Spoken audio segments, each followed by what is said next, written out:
주의 오른쪽에 있는 자 곧 주를 위하여 힘있게 하신 인자에게 주의 손을 얹으소서.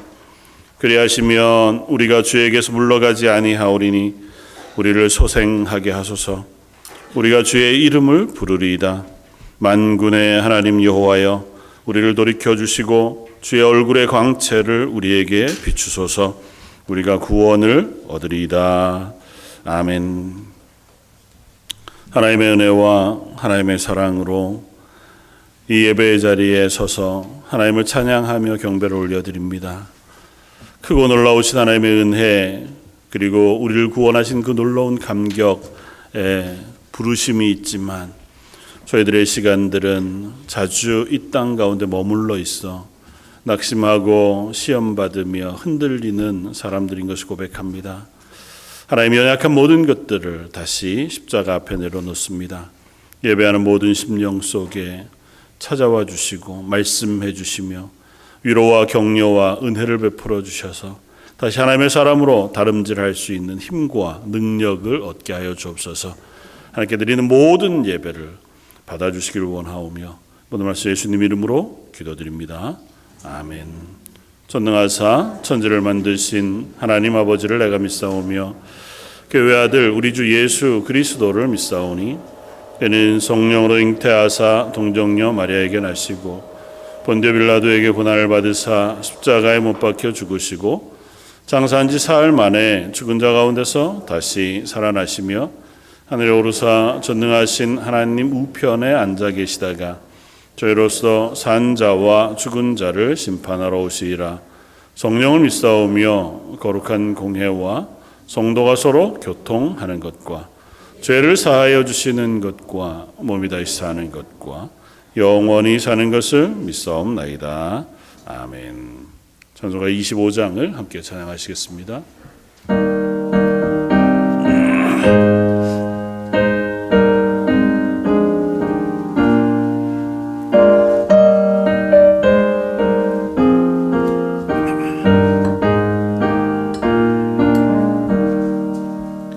멸류관 벗어서 주 앞에 드리세.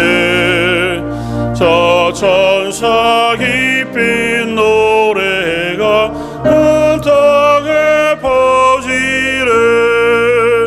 내 혼아 깨어서 주 찬송하여라. 온 백성 죄를 속하신 만왕의 왕일세. 멸류관 벗어서 주 앞에 드리세. 기선과 몸의 상처가 영광 빛나네. 하늘의 천사도 이 영광 보고서 고난의 신비 알고자 네 이름 모아도다. 멸류관 벗어서 주 앞에 드리세. 온 세상 전쟁 그치고 참 평화 오겠네. 주 보좌 앞에서 온 백성 엎드려 기활량 없는 영광을 늘 찬송합니다.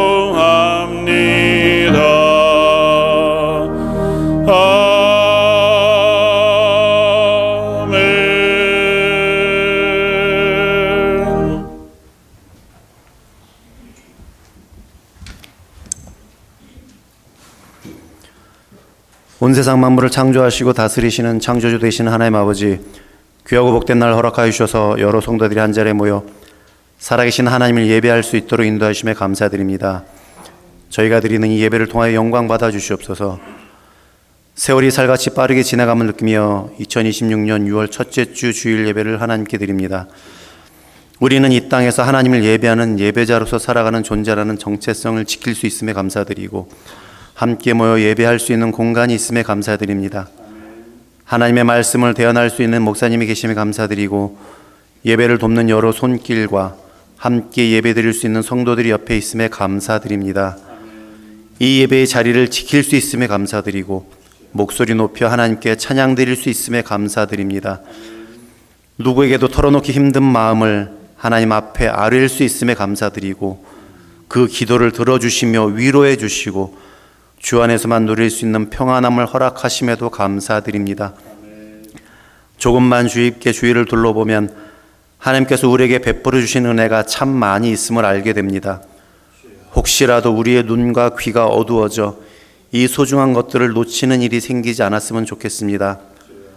감당할 수 없을 만큼 보여지고 들려지는 수많은 소식들 속에서 걸러내야 할 것들을 잘 걸러내고 취해야 할 것들을 잘 취할 수 있는 안목을 저희들에게 허락하여 주시옵소서.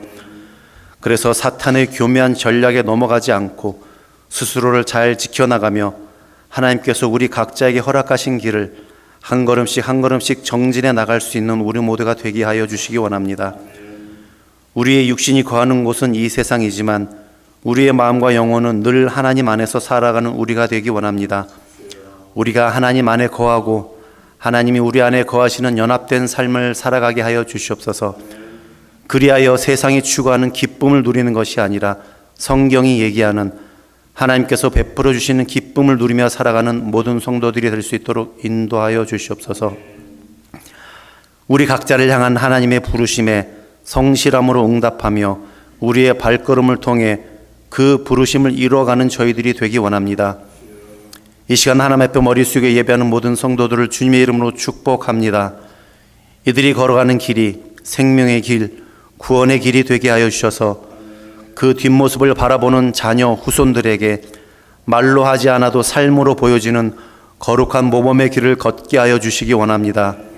그 뒷모습을 바라보며 자라는 다음 세대들 기억하여 주셔서 말씀 안에서 몸과 마음과 영혼이 건강하게 성장할 수 있도록 은혜 내려주시고 하나님의 마음이 기쁨이 되는 강건한 청년들로 성장시켜 주시옵소서.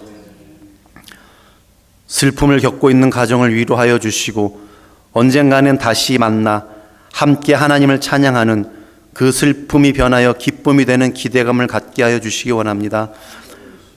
예배의 시종을 성령 하나님께서 주관하여 주시고 예배 후에 있을 행사도 안전하게 진행되기 원하며 우리 안에 교통하시는 성령 하나님을 만나는 복된 시간 되게 하여 주시옵소서. 성가대와 찬양팀의 찬양을 기쁘게 받아주시고 여러 모양으로 예배를 섬기는 손길 위에 하나님의 은혜가 넘치기를 소원합니다. 목사님을 통하여 말씀을 들을 때에 양쪽 귀로 듣게 하여 주시고 마음속에 말씀이 새겨져 하루하루를 힘차게 살아갈 수 있도록 말씀의 능력을 경험할 수 있도록 은혜 내려 주시옵소서. 일일이 아뢰지 못한 부분도 기억하여 주시고 이 모든 말씀 예수님의 이름으로 감사 기도드립니다. 아멘.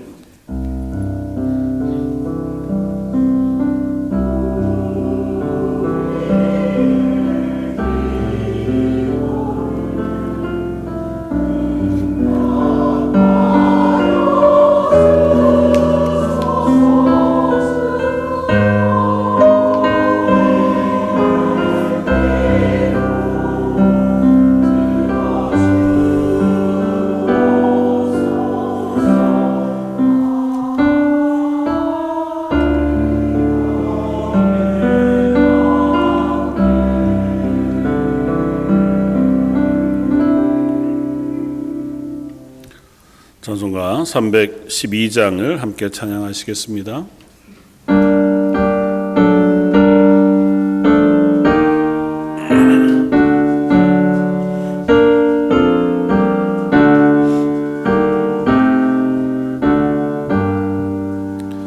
너 하나님께 길 이어 일평생 지만 바라며 너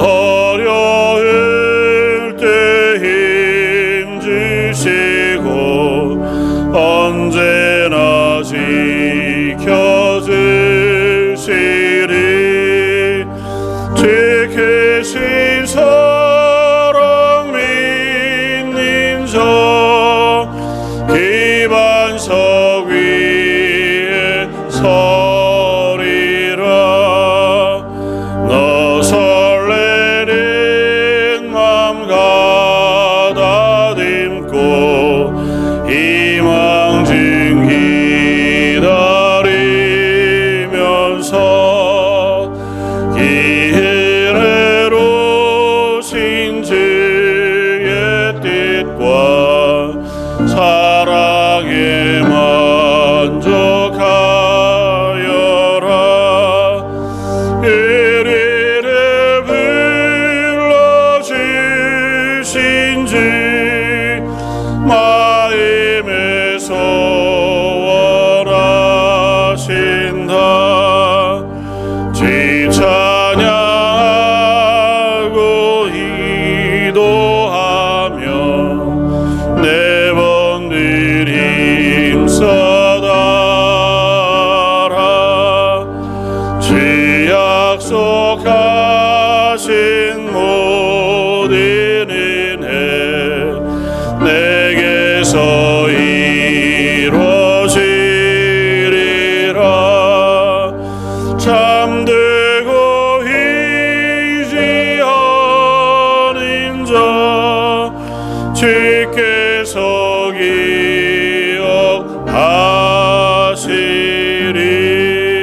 기억하시리.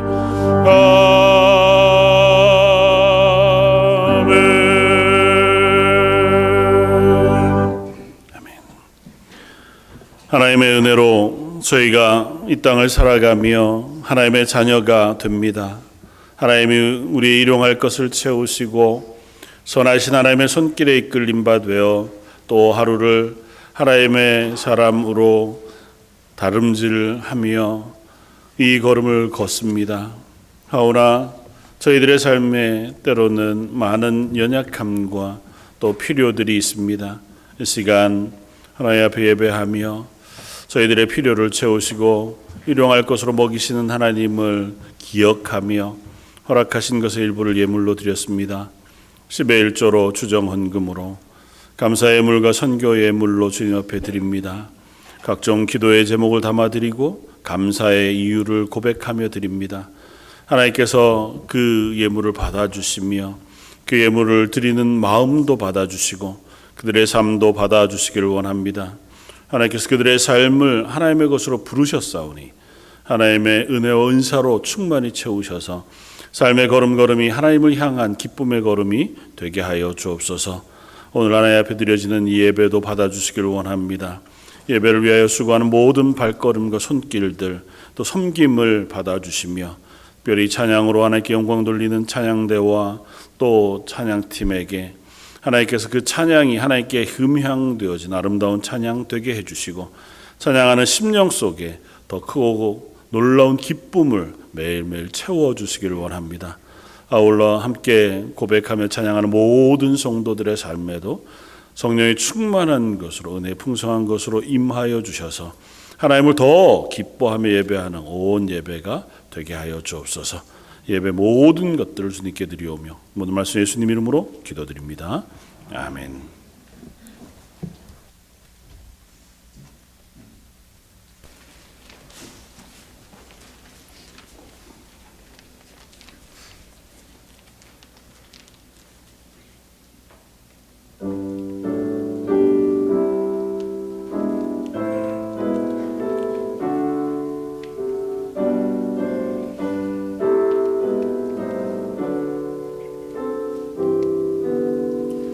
아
오늘 함께 나눌 말씀은 신약성경 요한복음 21장 18절로 22절까지 말씀입니다.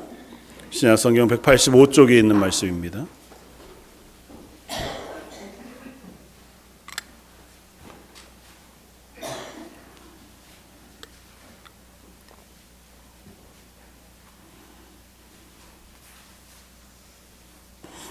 요한복음 21장 18절로 22절까지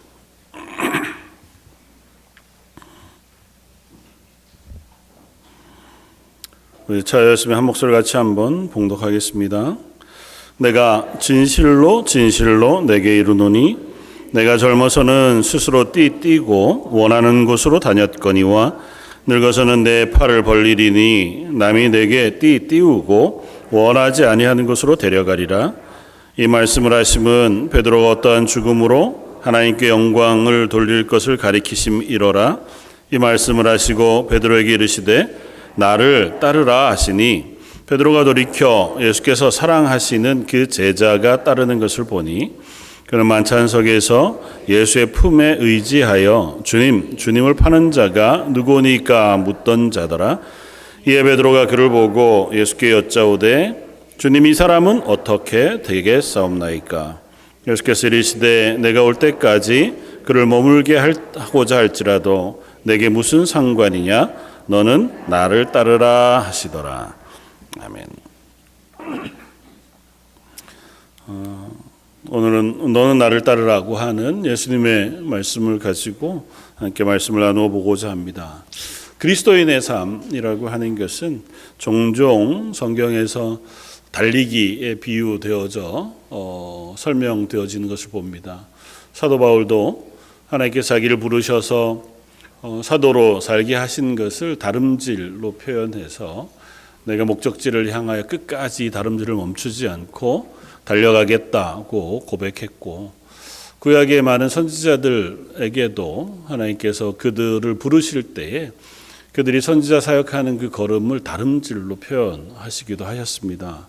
때로는 말과도 함께 경주해야 할 다름질처럼 쉽지 않은 걸음이 될 것이라고 말씀하시기도 하셨고, 우리로 하여금 끝까지 힘을 내어서 달려갈 수 있도록 매 순간마다 은혜 베푸시겠다고 약속하시면서 우리에게 주어진 걸음을 끝까지 걸으라 말씀하시기도 하셨던 것을 볼 수 있습니다. 제가 칼럼에 제가 글을 쓰지 않고 뉴질랜드 출신의 작가인 앤디 메이슨이라고 하는 사람의 글을 이제 번역해서 올려드렸는데요. 이분은 그리스도인이면서 작가이고기도 한데 그리스도인으로 사는 삶 뿐만 아니라 또 때로는 그냥 이 땅에 사는 삶에 우리들은 자주 이런저런 부담과 책임, 요구들을 받고 그것을 최선을 다해 살아가려고 하다가 그것이 우리를 때로는 지치게 하기도 하고 버겁게 하기도 하는 사실에 대해서 깨달으면서 인내로 그 모든 삶을 끝까지 달려가는 것이 중요하다고 하는 것에 대한 가르침에 대한 비밀을 글로 씁니다. 특별히 자기가 마라톤에 도전했던 일을 경험하면서 우리가 사람마다 각기 가진 재능과 또 실력과 또 성품이 다르다고 하는 사실들 우리가 염두에 둘 필요가 있겠다고 하는 사실을 이야기합니다. 다른 달리기를 하는 것 역시 마찬가지여서요. 이 사람이 이제 자기가 달리기를 좀 해야겠다. 이렇게 마라톤을 한번 뛰어봤으면 좋겠다. 그 생각하고 달리기를 처음 시작했을 때에 생각보다 쉽지 않았다는 거예요. 그렇겠죠. 42.19km를 다 달린 건지 하프 마라톤을 한 건지는 모르지만 그래도 몸을 준비하려고 하면 이제 달리기를 시작해 보면 그냥 처음부터 남들 뛰는 것처럼 막 열심히 1시간, 2시간을 달릴 수 있는 것은 아니잖아요. 대부분의 경우는 막 달려보면 100m 정도 뛰면 벌써 와 이걸 어떻게 뛸까 싶은 생각이 들고 숨이 이렇게 턱에 탁 차기 시작하는 순간이 오잖아요. 짧으면 50m에도 충분히 그럴 수 있고 전력으로 달리면 한 20-30m만 전력으로 달려도 벌써 넘어질 만한 때가 오는 게 우리의 형편이니까요. 그런데 같이 뛰는 사람들을 보면 이 사람들은 이미 이제 실력이 어느 정도 생긴 거죠. 그래서 막 1km를 달리는데도 전혀 페이스가 늦어지지 않고 뭐 숨도 안 차는 것 같고, 심지어 TV에 마라톤 선수들을 보면 2시간을 막 100m를 18초, 19초의 속도로 뛰는데도 전혀 흔들림 없이 42.19km를 뛰는 걸 보면서 야, 저 사람들하고 나는 다른 사람이구나. 안 되겠다. 보통은 그렇게 생각할 수 있다는 거죠. 그때 자기가 경험한 건 아직 내가 수준이 올라오지도 않았을 뿐만 아니라 내가 현재에 맞는 페이스를 찾는 게 대단히 중요하겠다. 기다려서 내 페이스를 올려가고 훈련해가는 과정이 필요하겠다. 그리고 그것이 아직 되기 전에는 내 수준에 맞추어서 달리기를 할 수 있는 것이 지혜로운 일이겠다라고 하는 사실을 이야기합니다. 그래서 가끔 안 되면 쉬기도 하고 또 걷기도 하고, 그래서 그 걷는 걸음을 끝까지 걷는 게 중요한데, 하나님이 우리를 부르심, 그리스도인으로서의 삶을 우리가 경주라고 표현했을 때에는 훨씬 더 그러하다. 우리가 그리스도인으로 이 땅을 살아갑니다. 그리고 그리스도인으로 달려가는 그 걸음을 경주로, 다름질로 부른다면 우리는 이미 그 다름질을 시작한 사람들인 거죠.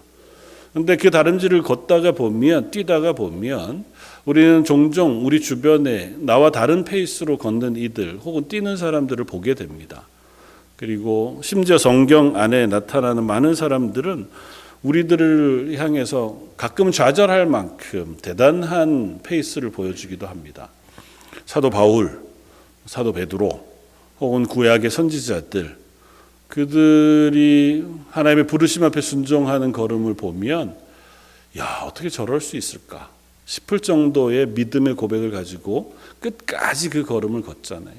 대부분 순교할 때까지 자기의 목숨을 다 던져서 전생을 다 바쳐서, 심지어 자기를 반대하고 거절하고 자기가 그 하나님의 뒤를 쫓는 것을 방해하기 위한 숱한 시도들이 있음에도 불구하고 굴하지 않고 끝까지 그 걸음을 걷는 걸 보면 저 사람들은 정말 대단한 사람들이구나. 나는 그렇지는 않은데 나도 저럴 수 있었으면 얼마나 좋을까 싶은 마음들이 우리에게 종종 일어나기도 하죠. 물론 반대의 경우도 있습니다. 저 사람은 나랑 다르니 나는 하나님이 저런 걸 원하시는 건 아닐 거야. 그래서 이제 마음을 놓는 경우도 없지는 않겠죠. 그리스도인으로 산다는 건 어쨌든 하나님의 부르심 앞에 달려가는 걸음인 것이 분명합니다. 그리고 그 걸음은 종종 우리들에게 때로는 무거운 책임 그리고 또 부담을 경험하게 하기도 하고, 또 그것이 때로는 우리를 멈춰 서게 하는 이유가 되기도 하다는 사실을 깨닫게 됩니다. 저도 그렇지만 그리스도인으로 산다고 하는 것은 보통 일반적으로 살아가는 사람의 삶에 그리스도인으로서의 삶을 더 하게 되어지는 것 같이 느껴질 때가 있습니다. 이런 거죠. 내가 아버지로서, 어머니로서의 삶도 살고, 또 직장에서 내가 일하면서 가족의 생계를 책임지는 삶도 살고, 또 때로는 친구들 관계 속에 부모님과 공동체 관계 속에서의 자리도 내가 유지하면서 열심히 살아가지만, 거기에 더해서 교회에서 받은 직분에 순종하기도 하고, 또 그리스도인으로 하나님께서 부르신 부르심 앞에서 내가 매 순간마다 어떻게 신실하게 걸어갈 것인가 하고 하는 고민도 하면서 살아갑니다. 목회자인 경우는 조금 더 그런데, 말씀 사역자로 부르심을 받지만 많은 목회자들이 그러하지만 대부분 여러 가지 롤들을 다 같이 하게 되어집니다. 때로는 주일학교를 관심써 함께 맡게 되어지기도 하거나, 혹은 교회를 관리하는 일에도 시간들을 쓰게 되거나, 혹은 또 성도들을 돌아보는 일들뿐만 아니라 또 지역 안에서도 무엇인가를 하게 되는 경우들도 있고, 전혀 내가 할 수 없는 영역인데도 불구하고 때로는 뭐 교회를 섬기다가 보면 해야 될 만한 영역들을 우리가 만나게 되기도 합니다. 그리고 대부분의 경우 그것들을 다 잘하고 싶습니다. 기왕이면 최선을 다해서 그것들을 다 잘하고 싶습니다. 그런데 생각해 보면 그것들을 다 100% 최선을 다해서 한다는 건 거의 불가능에 가까워요. 어머니로 100%, 아내로 100%, 그리고 공동체 안에서의 100%, 권사나 집사로 하나님 맡기신 직분 안에서 100%, 또 그리스도인으로 일상의 삶 속에서 또 100%. 이렇게 살아가는 건 물론 그렇게 할 수 있도록 부르시긴 했으나 기본적으로 우리가 가지고 있는 힘과 에너지에 한계를 초과하는 일들일 때가 많습니다. 다 합치면 보통 우리의 캐파시티가 한 500 정도쯤 된다고 하면 보통 그 모든 것들을 다 최선을 다해서 하면 합한 정도는 뭐 700이든 800이든 1000이든 될 경우들이 종종 있어서요. 그러니까 어떤 느낌을 갖냐 하면 최선을 다한다고 하지만 늘 나는 좀 부족한 정도쯤의 일들을 하고 있는 것처럼 느껴지는 거죠. 좀 더 해야 되는데. 내 가정에서도 혹은 교회에서도 내가 맡은 어떤 직분에서도 아니면 뭐 직장 생활에서든 혹은 세상에서 어떤 그리스도인으로서의 삶을 살아가는 데에도 이거보다 분명히 더 할 수 있어요. 더 하는 사람들도 있고. 근데 나는 그거 하는 게 버거운 거죠. 체력으로도 지치고 시간적으로도 어렵고 그럴 수밖에 없습니다. 왜냐하면 우리는 분명한 한계가 있거든요. 때로는 우리가 초신자 혹은 연약한 육체를 가진 사람들일 땐 더 그렇습니다. 달리기를 처음 시작하는 사람이 40.19km를 뭐 2시간 10분, 2시간 20분대 뛸 수는 없는 노릇이잖아요. 아무리 뛰어도 끝내면 잘한 거죠. 보통은. 걸어서라도 커트라인 해질 때까지라도 들어오면 대단히 잘한 거잖아요. 근데 보통 우리는 뭘 기대하냐면 그래도 어느 정도는 내가 그걸 감당할 수 있기를 기대하다가 보면 어느 순간에는 나는 그만해야 되겠다. 더 이상은 내 역할이 아닌가 보다 라고 하는 지점을 만나게 되기도 하더라는 것입니다. 오늘은 사도 요한이 노년에 자기의 신앙의 고백을 쭉 뒤돌아보면서 예수님의 그 복음, 예수님으로 인하여 우리에게 허락하신 구원의 이야기와 또 그 고백 속에 잘 갈무리해진 그리스도인의 삶을 향한 부르심에 대한 기록을 해놓은 요한복음을 통해서 예수님의 부르심을 한번 생각해 보면 좋겠다 생각이 됩니다. 특별히 오늘 21장은 사도 요한이 특별하게 부활하신 예수님이 갈릴리로 오셔서 제자들을 만나신 이야기를 우리에게 들려줍니다. 그리고 그 자리에서 사도 베드로를 따로 부르셔서 그에게 3번이나 너는 나를 사랑하느냐고 물으시면서 그를 회복하셔서 그에게 사도로서의 사명을 다시 맡기시는 장면의 이야기를 우리에게 들려줍니다. 그리고 나서 이야기가 오늘 저희가 읽었던 18절 이하의 말씀이에요. 조금은 엉뚱한 이야기가 기록되어 있는 것처럼 보여요. 그렇게 하나님 예수님으로부터 제 사명을 받고 감동스럽게 그 앞에 선 베드로가 옆을 이렇게 보니까 요한이라는 사도가 있는 거예요. 예수님에게 묻습니다. 예수님, 저 사람은 어떻게 되겠습니까? 예수님이 나에게는 아마 순교하게 될 것에 대하여 너는 끝까지 내가 맡긴 사명을 잘 감당하다가 순교하게 될 거야 라고 말씀하셨는데 저 제자는 어떻게 될 것 같습니까? 저 제자는 어떻습니까? 라고 질문해요. 예수님의 대답은 조금 민망스러울 것 같아 보여요. 야, 내가 그 제자는 뭐 끝까지 살게 한다고 해도 네가 뭐 상관할 일은 아니지 않니? 너는 나를 따르라고 말씀하세요. 이 말씀을 한번 묵상해 보고자 합니다. 첫 번째 함께 고백하고 싶은 것은 나를 따르라고 하는 부르심은 소수의 헌신된 그리스도인을 향한 부르심이 아니라는 겁니다. 사역자, 평신도, 하나님 앞에 헌신된 그리스도인, 구원받은 그리스도인은 분리되지 않습니다. 성경 어느 곳에서도 예수님이 제자로 부르신 사람들하고 그냥 교회가 된 그리스도인들하고는 다른 부류지요. 성경은 어디에서도 그 이야기를 하지 않습니다. 예수님은 당신을 따르는 사람들, 특별히 12제자에게 더 친밀하게 그 이야기를 하셨지만 예수님을 통하여 구원 얻은 모든 교회를 향하여 동일하게 말씀하십니다. 너는 나를 따라오너라. 저희가 그리스도인이라고 고백하는 순간부터 우리는 예수 그리스도의 뒤를 따르는 사람이 됩니다. 왜냐하면 그리스도인이라고 하는 이름 자체가 그리스도를 닮아가는 사람들, 그리스도를 따라가는 사람들이라고 하는 이름을 가졌거든요. 그러니까 그리스도인이라고 하는 이름이 처음 소개된 안디옥 교회에서부터 온 교회, 구원받은 그리스도인이 된 그들은 부르심을 받은 그때로부터 죽을 때까지 그리스도인의 삶으로 부르심을 받습니다. 그리고 그리스도인으로서의 삶은 예수님이 지금 제자 베드로에게 말씀하신 너는 나를 따라오너라고 하신 부름과 똑같습니다.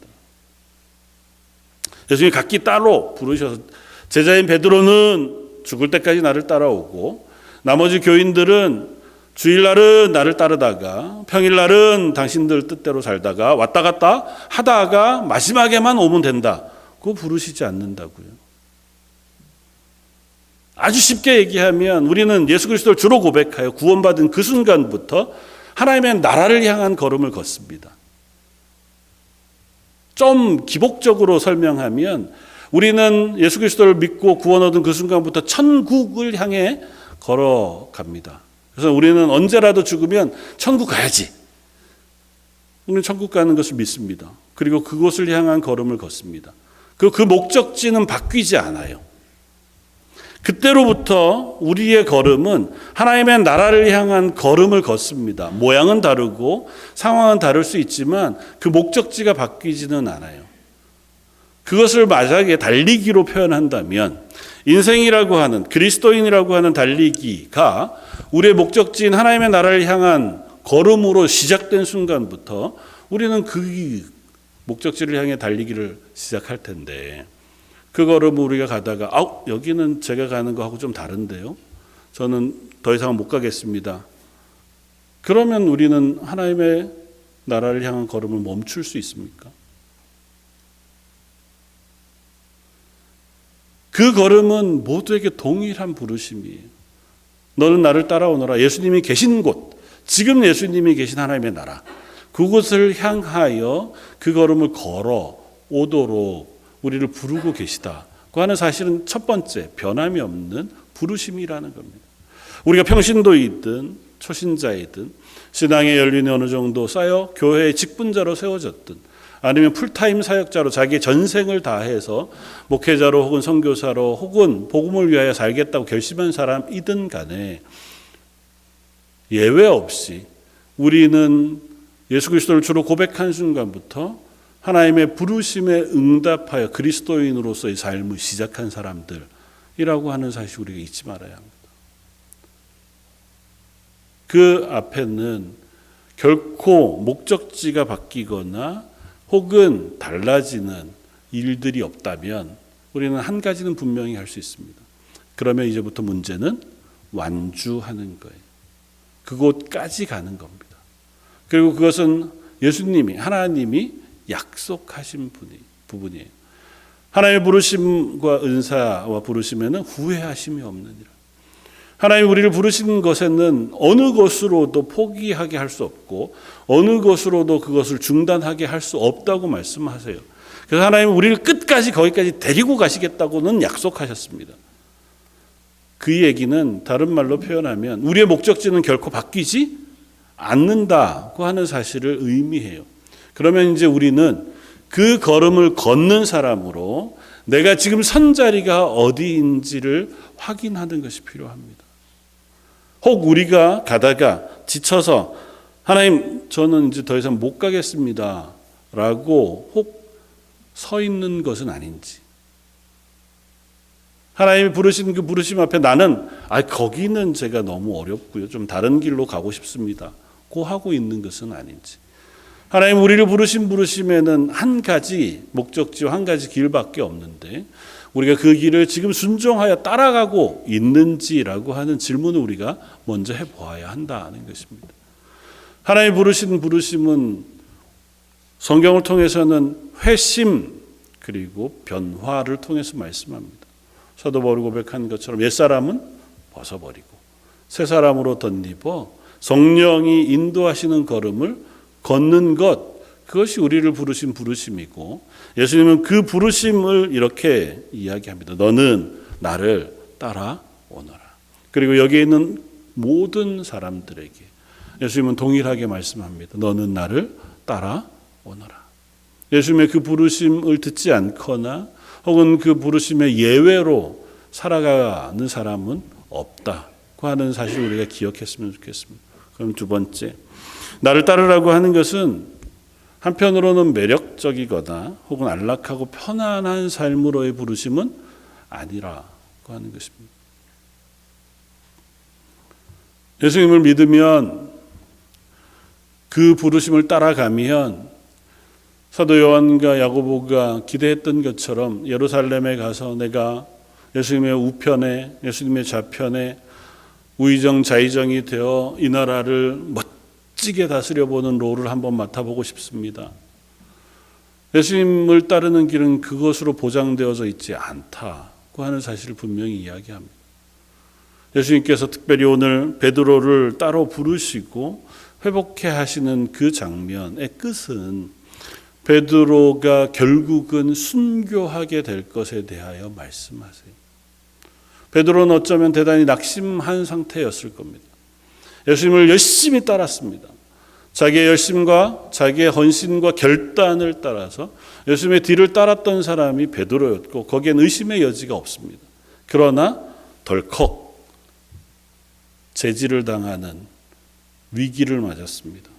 그것도 자기 입으로 예수님을 부인한 것으로 인해서. 난 절대 그럴 리가 없습니다. 자신만만했고 사실은 그것이 베드로의 의지와 결심이기도 했었을 겁니다. 그 상황에는 어떻게 된지 모르지만 우리가 자주 생각해 보지만 도대체 왜 그랬을까요? 그런데도 불구하고 베드로는 스스로의 입술로 예수 그리스도를 부인하고 저주하는 자리에 섰습니다. 그것이 베드로에게 대단히 치명상이었을 것 같아요. 베드로의 성품을 생각해 보면 훨씬 더 그렇습니다. 오늘 비교되어지는 두 사람 베드로와 요한은 전혀 다른 성향의 사람이었던 것 같아 보여요. 요한은 예수님의 품에 안겨서 예수님에게 뭔가를 묻기도 하고 이러는 사람이었다면 베드로는 그저 내가 묵묵히 이 길을 걸어가면 예수님이 나를 알아주실 거야. 어쩌면 그런 사람이었는지 모릅니다. 그러니까 내가 예수님 끝까지 죽을 때까지 예수님을 따라갈 겁니다 라고 했던 자기의 호언장담이 어느 순간 자기의 입술로 무너지고 나서 스스로가 완전히 절망하고 낙심했을 것이라고 충분히 짐작할 수 있습니다. 제가 생각하기에도 그렇거든요. 부활하신 예수님을 만나긴 했으나 또 먼저 갈릴리로 가라 말씀하시는 걸 듣고 갈릴리로 오기는 했으나 난 이제는 제자로 예수님이 부르신 사도로 살기는 어렵겠다. 내가 예수님을 잘 믿을 거긴 해요. 끝까지 이 고백을 놓치지 않을 거긴 해요. 그러나 사명자로는 내가 못 살겠다는 거죠. 사람들한테 예수님 믿으십시오. 끝까지 예수님을 따르는 것이 우리의 복입니다라고 얘기하기에는 내 얼굴이 너무 두껍게 느껴진다는 거죠. 차라리 난 그냥 고기나 잡아야겠다고 하는 게 베드로의 마음이었을 거라고 생각이 돼요. 예수님이 일부러 베드로를 찾아오십니다. 어쩌면 이 순간의 만남은 오로지 베드로 한 사람만을 위하여 예수님께서 특별하게 만드신 만남의 장소 같아 보입니다. 처음 베드로를 부르셨던 것처럼 다시 베드로를 부르십니다. 아침 조반을 차려놓고 허기진 베드로에게 음식을 먹여 위로하신 이후에 따로 베드로를 불러내십니다. 그리고 3번 거듭하여 묻습니다. 네가 나를 사랑하느냐? 예수님이 의심해서 물은 게 아니에요. 예수님의 질문들을 쭉 우리가 읽다가 보면 예수님은 알고 확신하고 베드로를 위로하고 계신 것 같아 보입니다. 야, 너 나 사랑하잖니? 네가 한번 그 실수를 했다고 해서 그 절망이 있다고 해서 네가 나를 사랑하는 게 변하지는 않지 않았니? 심지어 제일 처음 질문은 조금 민망스럽게, 어쩌면 표현이 그렇지만 고약스럽게 질문하세요. 네가 저 모든 사람들보다 나를 더 사랑하느냐? 사도 베드로가 예수님에게 고백했던 고백이에요. 다 주를 버릴지라도 나는 끝까지 주님을 따르겠습니다. 야, 그 마음 진짜였잖니? 지금도 그 마음은 그대로잖니? 라고 예수님이 베드로를 향해 물으시는 거예요. 베드로의 어쩌면 주저한 대답. 예, 예수님, 제가 주를 사랑합니다. 제가 주님을 사랑하는 줄 주님이 아시지 않습니까? 그 고백을 들으시고 예수님은 사명을 맡기세요. 내 양을 먹여라, 내 양을 쳐라. 야, 내가 너에게 기대하는 건 그냥 여기서 낚시하면서 그리스도인으로 그냥 잘 살아가는 것을 내가 너에게 기대하는 것이 아니다. 너는 더 사도로서 다른 사람들에게 복음을 전하고 그들을 양육하고 그들을 섬기는 일로 내가 불렀으니 이제부터 그 걸음을 걷는 것이 너에게 필요하다. 예수님은 일부러 그 일을 위하여 베드로를 찾아오셨고 베드로를 회복하고 계세요. 베드로는 그 걸음 끝이 너무도 어렵다는 사실을 또한 예수님으로부터 듣습니다. 내가 진실로 내게 이르노니 내가 젊어서는 스스로 띠띠고 원하는 곳으로 다녔거니와 늙어서는 내 팔을 벌리리니 남이 내게 띠띠고 원하지 아니하는 곳으로 데려가리라. 사도 요한은 그 이야기를 이렇게 해석했습니다. 이 말씀을 하시면 베드로가 어떠한 죽음으로 하나님께 영광 돌릴 것을 가리키심이로라. 이미 베드로는 이 요한복음을 쓰고 있을 때 순교한 지 한참 되었어요. 요한복음은 이미 예루살렘 성전이 무너진 AD 70년 이후에 거의 AD 90여 년쯤 되었을 때에 복음서로 쓰여졌습니다. 그러니까 다시 말하면 모든 사도들이 다 순교하고 사도 요한만 남아서 점점 나이를 먹어 노사도가 되어진 그때에 이 요한복음을 쓰고 있습니다. 사도 베드로가 어떻게 순교했는지를 알면서 예수님이 그때 사도 베드로에게 이렇게 하신 말씀은 사도 베드로가 순교하되 참 어렵게 순교하게 될 것에 대하여 말씀하신 말씀이라고 써 이해를 하고 있습니다. 베드로를 회복시키신 예수님은 그 베드로가 어쩌면 참 참혹하게 어렵게 그 신앙을 지키다가 순교할 것에 대해서 말씀해 주고 계세요. 베드로는 자기의 열심으로라면 이 걸음을 끝까지는 걷지 못했을 겁니다.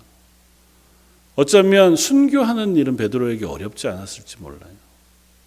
그러나 자기에게 닥쳐온 이 낙심 혹은 자기의 실패, 그것으로 인한 멈춤 앞에서는 베드로가 새 용기를 낼 수 없었는지 모르겠습니다. 예수님은 그를 찾아오셔서 그래도 가야 한다. 너의 갈 길은 여기에 멈추는 것이 아니고 널 부르신 부르심의 끝은 하나님 나라까지 가는 것이라고 하는 사실을 베드로에게 알려주고 계신 것입니다. 어쩌면 우리를 향해서 너는 나를 따라오너라고 하시는 부르심은 베드로를 부르시는 것처럼 그 끝이 때로는 힘겨울 수도, 그리고 그 걸음 자체가 어려울 수도 있습니다. 예수님이 말씀하신 것처럼 나를 미워하고 싫어하는 사람들이, 세상이 나의 뒤를 따라오는 너희를 향해서 동일할 것에 대해서 말씀하고 계시니 그리스도인으로 살아가는 우리들의 삶이 이 땅 가운데에서 잦은 어려움과 고난 혹은 때로는 담과 벽을 만날 수밖에 없다는 사실은 너무도 분명할 겁니다. 우리 스스로가 그리스도인으로 걸어가는 그 길에서도 우리는 자주 우리의 한계나 우리의 어려움이나 우리의 성품 때문에 만나게 되어지는 어떤 어려움들을 경험하게 되어질 겁니다. 우리는 그리스도인으로 완전하지 않거든요. 예수님과 같지 않아서 예수님의 뒤를 따를 때마다 우리에게는 숱한 문제들이 생기는 것이 너무도 당연합니다. 그리고 그것들을 다 성실하게 다 순종하기 위해서 우리는 우리의 에너지를 다 쓴다고 한다 할지라도 그 걸음을 다 만족시킬 수 없을 겁니다. 그래서 예수님은 말씀하세요. 너는 나를 따라오되 하나님이 주시는 은혜와 하나님이 주시는 힘과 능력을 가지고 그 길을 따라올 것을 말씀하고 계신 겁니다. 사도 베드로를 위로하신 하나님은 오늘 저와 여러분들에게도 동일한 말씀을 하기를 원하시는 줄 압니다. 혹 그리스도인으로 살아가는 삶 속에서 어떤 어려움 혹은 담 혹은 한계에 부닥치신 분들이 있다면 사도 베드로에게 말씀하시는 것처럼 너 거기가 네 끝은 아니다. 아직은 네가 가야 할 길이 남아있다. 좀 쉬더라도 힘을 내어 다시 그 걸음을 걸었으면 좋겠다고 위로하시는 하나님의 음성을 듣기를 원합니다. 저와 여러분들에게 여전히 남겨진 시간은 하나님의 나라를 향한 걸음이고 그 걸음은 내가 기대하는 것 혹은 세상이 기대하는 것과는 조금 다를지 모르지만 그러나 하나님의 부르심으로는 분명하고 흔들림이 없다는 사실도 우리가 깨닫게 되었습니다. 그런데 이 놀라운 시간에 사도 베드로의 질문은 전혀 엉뚱한 것이었습니다. 사도 베드로는 돌이켜 예수께서 사랑하시는 그 제자가 따르는 것을 보니 그는 만찬석에서 예수의 품에 의지하여 주님을 파는 자가 누구오니까 묻던 자더라. 이에 베드로가 그를 보고 예수께 여짜오되 주님, 이 사람은 어떻게 되겠사옵니까? 너무 좀 이상하잖아요. 저는 이 말씀이 한편으로는 위로가 되었습니다. 마지막으로 고백하고 싶은 건 그거예요. 우리의 걸음은 다 다른 모양을 띠고 있을지 모릅니다. 그리고 그것은 때로는 우리에게 고민과 걱정을 일으키는 문제가 될 수는 있을지 모릅니다. 그러나 분명한 것은 우리의 부르심은 동일하게 예수 그리스도의 뒤를 따르는 부르심이라는 사실을 우리가 잊지 말았으면 좋겠습니다. 사도 베드로는 사도 요한을 바라보면서 궁금했습니다.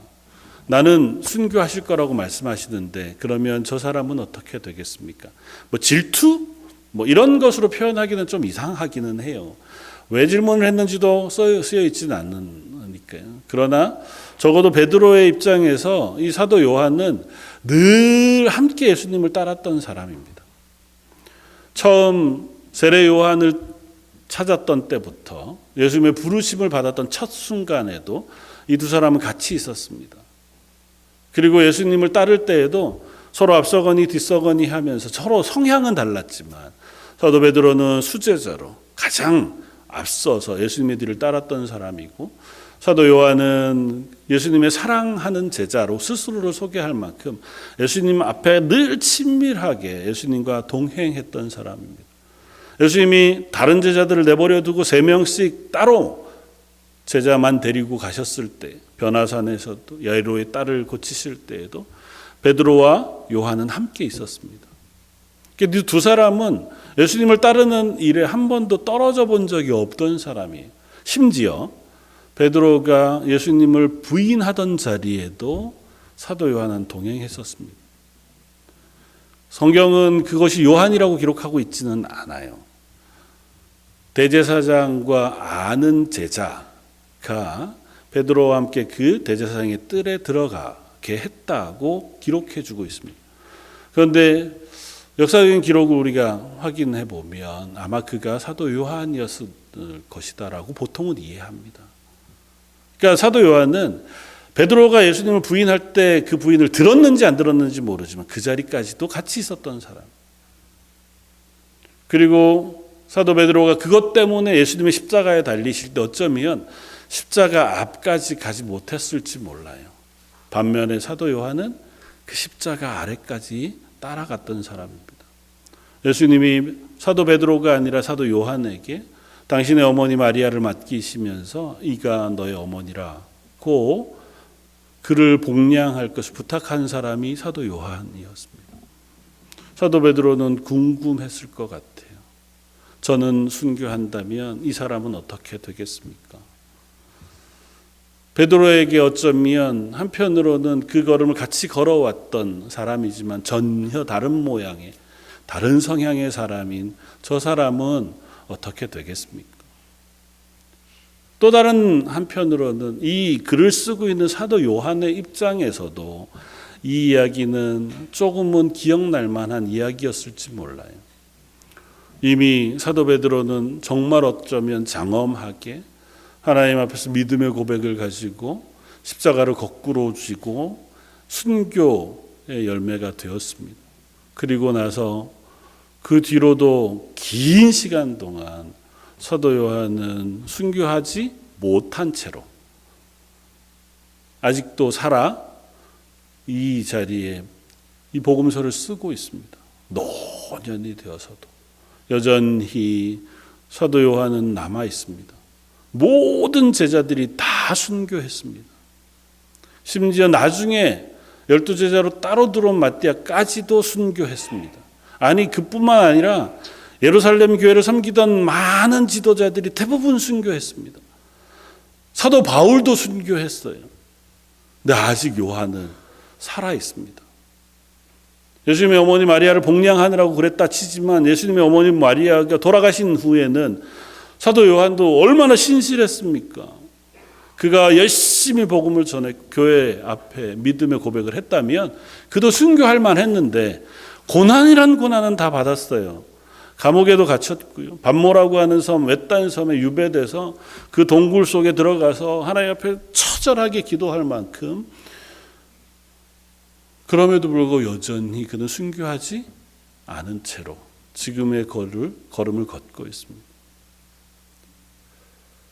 어쩌면 순교한 사도 베드로가 부러웠을 수 있겠다. 저 같았으면 그랬을 것 같아요. 저는 앞쪽이거든요. 이 베드로 쪽이거든요.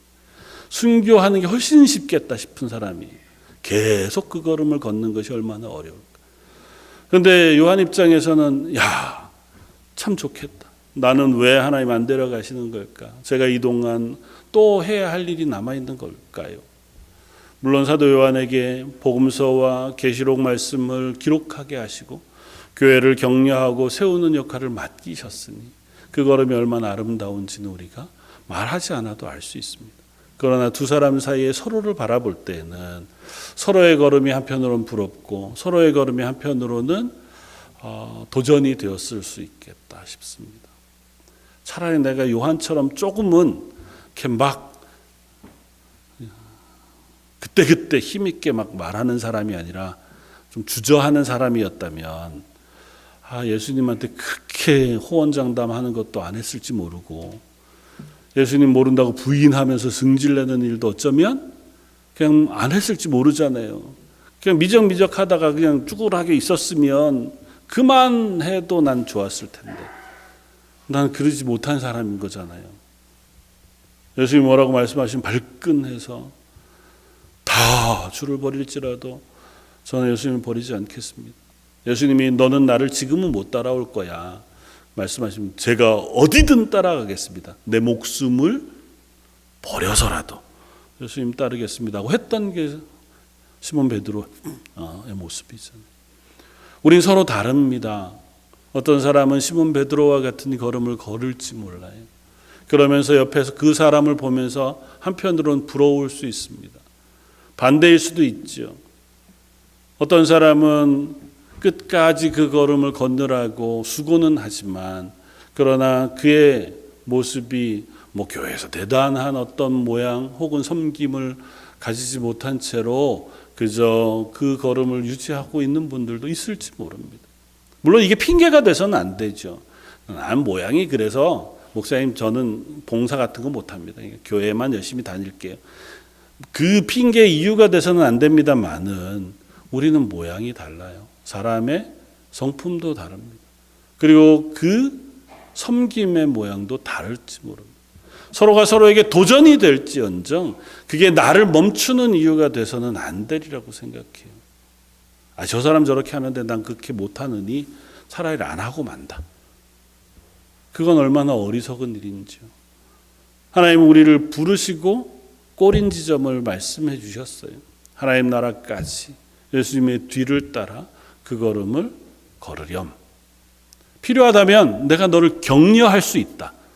예수님 베드로를 찾아오셔서 위로하시고 격려하시고 도전하시는 것처럼 그것도 해줄 터이니 너는 나를 따라오너라. 네 눈에 다른 사람이 보이거든 그거의 마음을 너무 쓰지 말아라. 그 사람은 내버려 두고 너는 너의 걸음으로 나를 따라오너라. 가끔은 그럴 때가 있습니다. 막 열심을 가지고 교회를 섬기다가 보면 같이 섬기던 사람들이 한 사람 한 사람 좀 쉬어야 되겠는데요. 이렇게 쉴 때가 있어요. 100명이 같이 출발했습니다. 99명이 중간에 쉬어요. 그러면 나도 당연히 쉬어야 될까요? 너무 그러지 않아도 됩니다. 나는 나의 걸음을 걷는 거죠. 그분들은 쉬었다가 또다시 그 걸음을 걸어올 거예요. 나는 내가 걸어가는 그 걸음 속에 아직 걸을 만한 순간이 있다면 그 순간 열심히 걸어가는 것이 예수님의 뒤를 따르는 일이라고 생각합니다. 하나님 앞에서는 우리 나를 부르신 부르심은 단순합니다. 다른 사람과 비교해서 나는 저 사람보다 더 잘 아니면 더 열심히 그게 중요한 게 아니고요. 하나님의 부르심 앞에 내가 내 걸음을 끝까지 가고 있느냐가 중요해요. 그 걸음을 완주하느냐가 중요합니다. 그리고 그 완주하기 위해서 내가 때로는 내 페이스를 잘 조절하는 게 필요해요. 그 걸음을 끝까지 걷기를 원합니다. 하나님, 그리고 그 걸음을 걷기 위해서 우리는 너무도 당연하게 하나님의 은혜가 필요합니다. 사도 베드로에게 보는 것처럼 그의 결심과 결단, 열정과 의욕이 그의 걸음을 걷게 하지 않습니다. 우리는 다 하나님의 은혜를 통해서 하나님 부으시는 능력으로 하나님 부르신 부르심의 길을 걸어가는 사람들인 줄 알아서 저 여러분들을 부르신 그 부르심을 끝까지 순종하여 따라갈 수 있는 저 여러분